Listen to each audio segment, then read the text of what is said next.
என்னோட சேனலை சப்ஸ்கிரைபர் பண்ணிக்கோங்க. அதாவது ஜூலை மாதம் 9ஆம் தேதி கார்த்திகை தீபம் சீரியலில் என்ன நடக்குது அப்படின்னு சொல்லிட்டு பார்க்கலாம் வாங்க. அங்கே பார்த்தீங்க அப்படின்னா ரோட்டில் ஒரு பொண்ணு வந்து ஆக்சிடெண்ட் அப்படியே கீழே வந்து பைக்கில் கீழே சாஞ்சிடுறாங்க. அவங்கள உடனே காப்பாற்றி ஒரு ரவுடிங்கெல்லாம் பின்னாடி துரத்திட்டு வர்றாங்க. அதனால் வந்து கார்த்தி அவங்கள காப்பாற்றி அவங்க வீட்டுக்கு கூட்டிகிட்டு போகிறாங்க. அவங்க கொண்டுட்டு போய் வீட்டில் அவங்க அம்மாட்ட சேஃப்டியாக விடுறாங்க. உடனே அவங்களும் இருந்துட்டு நன்றி சொல்கிறாங்க. இவர் மட்டும் இல்லைன்னா என் மான மரியாதையே போயிருக்குமா, ரொம்ப கஷ்டப்பட்டு அவர் ரவுடிங்கிட்ட இருந்து என்னை காப்பாற்றினாரு, அதனால் சேஃப்டியாக கொண்டாந்து விட்டுருக்கிறாரு அப்படின்னோடனே சரிங்க ரொம்ப நன்றிங்க அப்படின்னு சொல்லிட்டு அவங்க அப்படியே ஒரு மாதிரி பெயர்ந்தாப்புல அப்படியே ஒரு மாதிரி விற்கினாப்புல பார்த்துட்டே இருக்கிறாங்க. சரிங்க நான் வரேன், பார்த்து பத்திரமா இருங்க அப்படின்னு சொல்லிட்டு சொன்னோடனே சரின்ட்டு அவங்க கிளம்பிடுறாங்க. அதுக்கப்புறமா அந்த பொண்ணு சொல்கிறாங்க, ஏம்மா இவ்வளோ தூரம் என்னை காப்பாற்றி கூப்பிட்டு வந்திருக்கிறாரு, ஒரு நன்றி கூட சொல்லாமல் இப்படி முடிச்சிட்ருக்கிற, என்னம்மா ஆச்சு உனக்கு அப்படிங்கிறாங்க. இல்லைம்மா நான் வந்து இவரை ஏற்கனவே எனக்கு தெரியும் அப்படிங்கிறாங்க. உங்களுக்கு தெரியுமா, என்னாச்சும்மா, எப்படிம்மா சொல்கிறீங்க அப்படிங்கிறாங்க. ஆமாம், இவங்களோட மனைவி ரேவதி வந்து ஆக்சிடெண்ட் ஆகி வந்து வர்றாங்க, என் ஆஸ்பத்திரிக்கு தாம்மா வந்தாங்க. அப்போ வந்துட்டு இவங்க சித்தி வந்து அவங்களுக்கு வந்து பழசெல்லாம் மறந்துருச்சு அப்படிங்கிறது உண்மையாக இருந்தால் கூட அதை ஞாபகப்படுத்தினா அவங்க உயிருக்கே ஆபத்துன்னு என்னை வச்சு பொய் சொல்லிட்டாங்கம்மா. நானும் அவங்க பேச்சை கட்டிட்டு அவங்க மிரட்டினதுனால சரின்னு சொல்லிட்டு நான் உண்மை அந்த மாதிரி பொய் சொல்லிட்டேம்மா. அதனால் இவரோட மனைவிக்கு நம்ம இப்படி இவருக்கு துரோகம் பண்ணிட்டோமே அப்படின்னு சொல்லிட்டு அவரை பார்க்குறப்பெல்லாம் எனக்கு ரொம்ப கஷ்டமாக இருக்குதும்மா, வேறு ஒன்றும் இல்லை அப்படிங்கிறாங்க. என்னம்மா சொல்கிறீங்க, அவர் என் மானத்தை காப்பாற்றி என் உயிரை காப்பாற்றி இவ்வளோ தூரம் கொண்டாந்து விட்டுருக்கிறாரு, அவருக்கு போய் நீங்கள் துரோகம் பண்ணுறேன்னு சொல்கிறீங்க, அவர்கிட்ட எல்லா உண்மையை சொல்லியிருக்கலாம்லம்மா அப்படிங்கிறாங்க. இல்லை, அவங்க சித்தி ஒரு மோசமானவங்க, நம்ம ஏதாவது சொல்லி இது பண்ணோம்னா நம்ம குடும்பத்தையே சீரழிச்சிருவாங்கம்மா, அவங்க ஒரு சுத்த மோசமானவங்க, அதனால தான் பயந்துக்கிட்டு நான் சொல்லலை அப்படிங்கிறாங்க.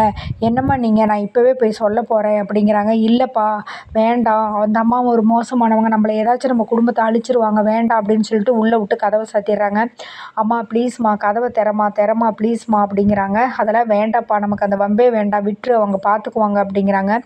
அப்போ உள்ளே இருந்துக்கிட்டு என்ன இருந்தாலும் நம்ம ஒரு பொண்ணுக்கு பொண்ணாக இப்படி துரோகம் பண்ணக்கூடாது, நம்மளை உயிரை இவ்வளவு மானத்தையும் காப்பாற்றினா அவர் குடும்பத்தை பிரிக்கிறதுக்கு நம்ம விடக்கூடாது, நம்ம எப்படியாவது போய் ரேவதிக்கிட்ட உண்மை சொல்லிடணும் அப்படின்னு சொல்லிட்டு அவங்க அம்மா அந்த பக்கம் இருக்கிற டைமில் கதவை திறந்துட்டு வேகமாக வெளியில் ஓடிடுறாங்க.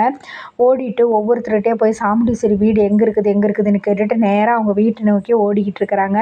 இங்கே வந்து என்னதான் இருந்தாலும் நம்ம பிள்ளை இப்படி கதவை சாத்திட்டோம், பசிக்குமே நம்ம போய் பார்க்கலான்ட்டு உள்ளே வந்து பார்க்குறாங்க. அங்கே பார்த்தீங்கன்னா அவங்க பொண்ணு வந்து இல்லை ரூமில். ஐயோ, அவள் ரேவதிக்கிட்டேயோ சாமுண்டீஸ்வரிட்டையோ உண்மையை சொல்கிறதுக்காக போயிடுறா, போனான்னா போச்சு, பெரிய பிரச்சனையாயிருமே, ஐயோ என்ன பண்ணுறதுன்னு தெரியலையே, அந்த சந்திரகலா வேற கம்முன்னு இருக்க மாட்டா, நம்ம குடும்பத்தையே ஏதாச்சும் பண்ணிடுவாளே, இப்போ என்ன பண்ணுறதுன்னு தெரியலையே அப்படின்னு சொல்லிட்டு உடனே சந்திராவுக்கு ஃபோன் பண்ணுறாங்க.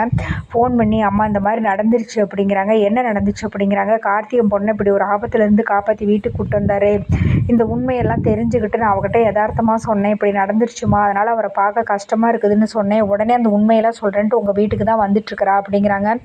என்ன உங்கள் வேலையெல்லாம் போயிடும் அப்படி இப்படின்னு சொல்லிட்டு அந்த டாக்டர் மிரட்டுறாங்க. மற்றொன்னே இல்லைம்மா என் பொண்ணு சொல்ல மாட்டா, நான் பார்த்துக்கிறேம்மா, எதுக்கு நீங்கள் பார்த்துக்கோங்க அப்படின்னு சொல்லிட்டு போன வச்சிடுறாங்க.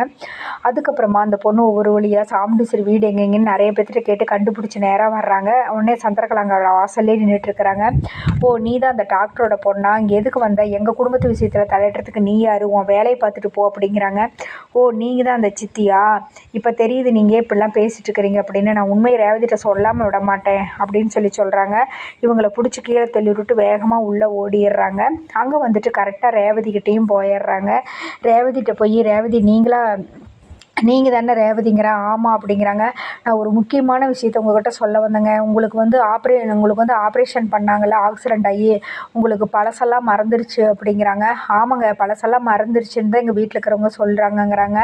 ஆனால் வந்து அந்த பழசெல்லாம் அது கரெக்டு தாங்க, ஆனால் பழசெல்லாம் மறந்து அதை மறுபடியும் உங்களுக்கு ஞாபகப்படுத்தினா உங்கள் உயிருக்கே ஆபத்துன்னு வந்து சொல்கிறது பொய்ங்க, எங்கள் அம்மா டாக்டர் தான், எங்கள் அம்மாட்ட அப்படி பொய் சொல்லி சொன்னதே உங்கள் சித்தி தான் அப்படிங்கிறாங்க. உடனே ரேவதி அதை கேட்டு அதிர்ச்சி ஆகுறாங்க. ஐயோ என்னங்க நீங்கள் தப்பாக சொல்கிறீங்க, எங்கள் வீட்டு ஆளுங்க எதுக்காக அப்படி செய்யணும், நான் என்னையவே மறைக்கணும் அப்படி இப்படிங்கிறாங்க. ஐயோ ரேவதி நான் சொல்கிறதையெல்லாம் கேளுங்க, நம்புங்க, எங்கள் அம்மா பயந்துட்டு தான் அதை சொல்ல மாட்டேங்கிறாங்க, உண்மையாலுமே நீங்கள் வந்து அந்த மாதிரி பொய் சொன்னது உங்கள் சித்தி தான் அப்படின்னு சொல்கிறாங்க.